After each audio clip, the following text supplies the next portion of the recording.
Bonjour tout le monde, j'espère que vous allez bien. Dans cette vidéo, nous allons voir quelques mots et expressions du langage familier. Alors, selon qu'on s'adresse à des copains, des parents, des supérieurs, on utilise des registres de langue différents. Ça veut dire la façon, les mots que j'utilise, les expressions pour parler avec mes amis ou bien en famille sont tout à fait différents des mots que j'utilise pour parler avec un supérieur ou bien au travail. C'est pour cela qu'il y a trois niveaux de langue. Il y a le langage familier qu'on va voir aujourd'hui, il y a le langage courant et il y a le langage soutenu.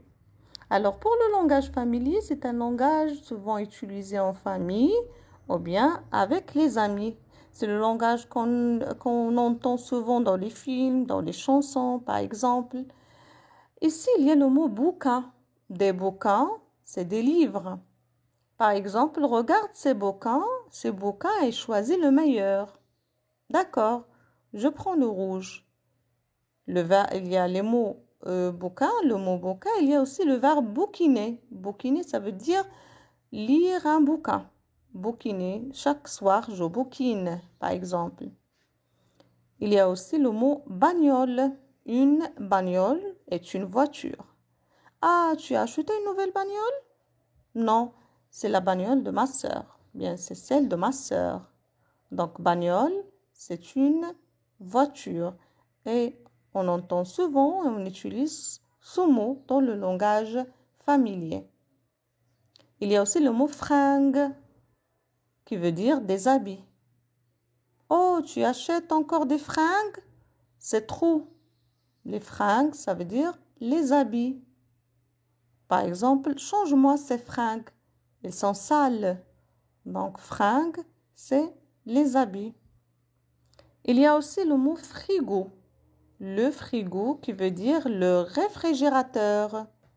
Par exemple, mon frigo est vide. Je dois le remplir. Mon frigo est vide. Je dois le remplir.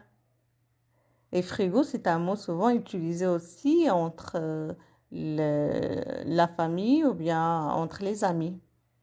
Il y a le verbe cailler ou bien se cailler quand je dis oh ça caille aujourd'hui, ça veut dire il fait très froid. Ça caille aujourd'hui, ça veut dire il fait très froid. Alors il y a aussi le verbe piger. Quand quelqu'un me parle, je dis je n'ai rien pigé. Répète ce que tu as dit, je n'ai rien pigé, ça veut dire comprendre ou bien concevoir, je n'ai rien compris. Je peux dire aussi parle lentement, je n'ai rien pigé. Ou bien quand quelqu'un m'explique quelque chose, je lui dis ah, j'ai pigé maintenant. Ah, tu as pigé? Oui, j'ai pigé maintenant. Donc ça veut dire j'ai bien compris ce que tu m'as dit.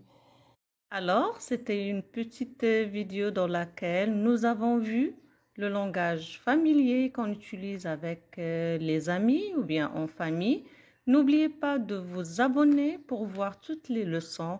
Merci beaucoup pour votre attention et à la prochaine vidéo, Inch'Allah.